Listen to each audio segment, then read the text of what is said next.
اعوذ باللہ من الشیطان الرجیم بسم اللہ الرحمن الرحیم۔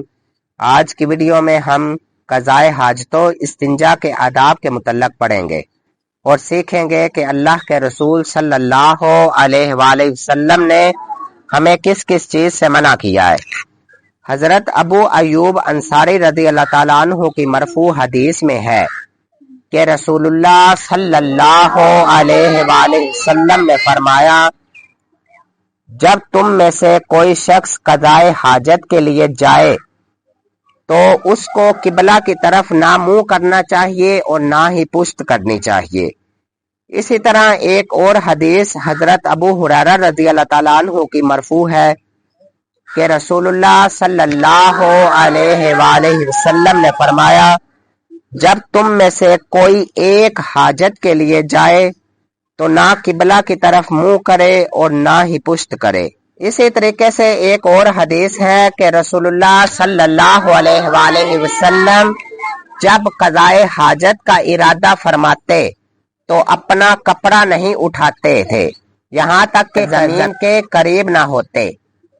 اس حدیث سے ہمیں یہ پتہ چلتا ہے کہ ہم جب بھی قضائے حاجت کے لیے جائیں تو جب ہم قریب ہوں زمین پر بیٹھنے کے لیے تو اس ٹائم ہم نے اپنا کپڑا ہٹانا ہے۔ اس حدیث سے ہمیں کیا پتا چلتا ہے کہ جب بھی اللہ کے نبی صلی اللہ علیہ وآلہ وسلم قضائے حاجت کا ارادہ فرماتے تو کیا کرتے تھے؟ اپنا کپڑا نہیں اٹھاتے تھے یہاں تک کہ زمین کے بالکل قریب نہیں ہوتے تھے۔